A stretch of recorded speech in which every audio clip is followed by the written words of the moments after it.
Hello, this is Math 2270 coming to you from the College of DuPage during the summer of 2020, and this is the second continuation of the lecture entitled Solving Non-Homogeneous Systems of First-Order Linear Differential Equations. When last we pressed the pause button, you were trying to solve this problem. I hope you did. But just in case you didn't, now's another chance. You know what to do. Let's see how you did. Well, what we need to do is we need to find the complementary solution of the homogeneous part of this. And we've actually done that before. And I did that when we were doing real distinct eigenvalues. Now, you can go back and look at that if you want to, or perhaps you did it again, but associated with the eigenvalue of -1, the eigenvector was 1, 4, and associated with the eigenvalue of -6, the eigenvector was -1, 1. And so the complementary solution is this, and we have those coefficients. Now, the matrix X is going to be this. The first column is going to be e to the minus t, and this is going to be 4e to the minus t. And the second column is going to be minus e to the minus 6t and e to the minus 6t. So that's what X is going to be, and here you see X as that.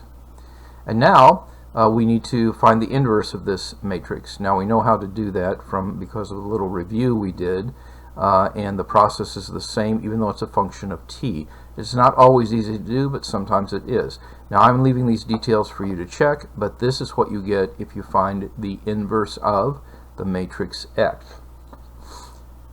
The next step is we multiply that inverse by G, and the order is important. It wouldn't even be defined the other way. So this is X inverse, and that is G, and we take a 2 by 2 times a 2 by 1, and we get a 2 by 1.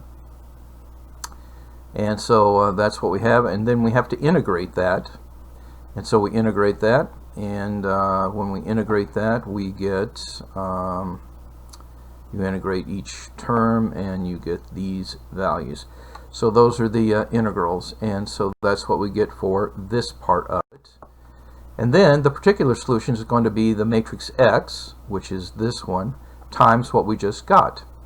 And so we multiply those things together, do the arithmetic. You should check all these things because you will have to do this kind of calculation to do the problems. You will get this, and that means that I can factor out the e to the 2t if I want, and I have this as the vector.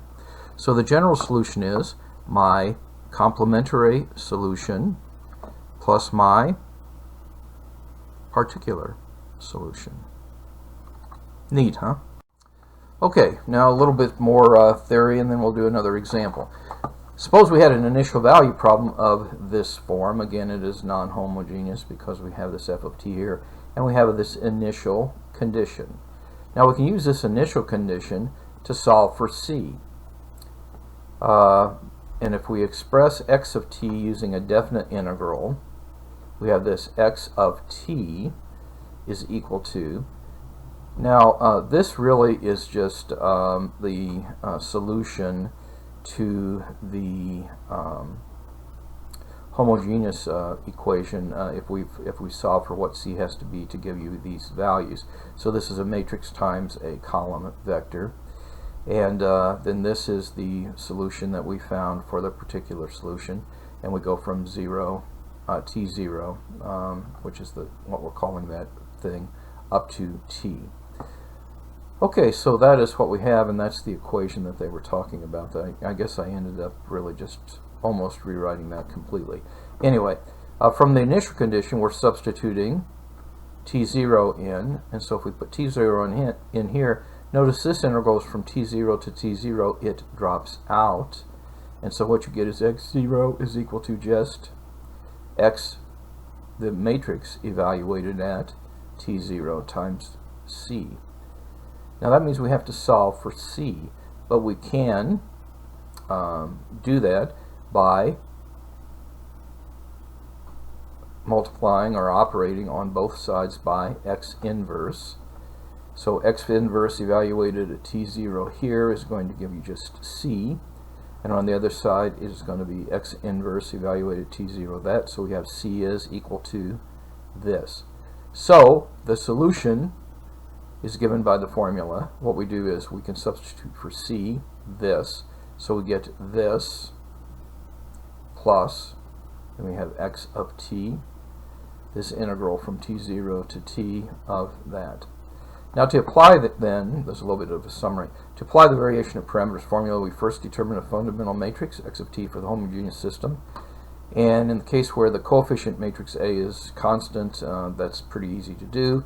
And we have done somewhere where A depends on t, but that can be difficult depending on what x of t is. And that may require you to have a matrix power series.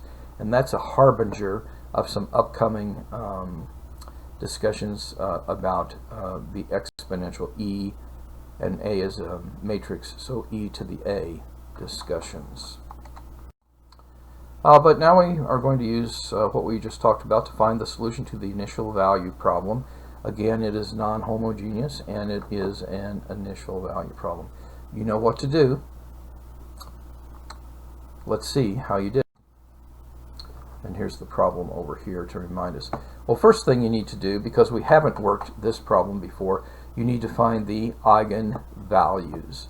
And so we take our characteristic equation, we take the determinant of that, we get this, and we get this as our characteristic polynomial, and so the eigenvalues are +1 and -1.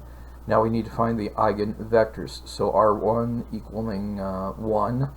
We will solve this plugging R1 in there, and we get this. And so our eigenvector associated with 1 is 3, 1.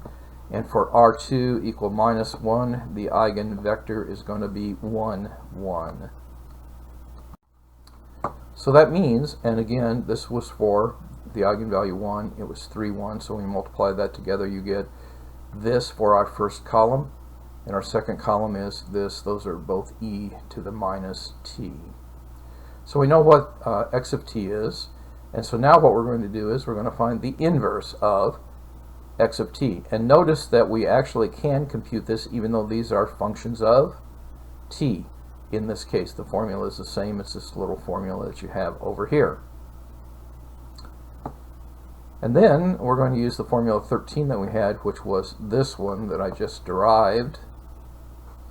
And so we're just going to substitute in. So x of t then is equal to, I take x, which was up here, times x inverse, which was here, times x0, which is the column vector of my initial conditions that are on the other page, plus, and this is going to be x times the integral of x inverse times the f of s ds.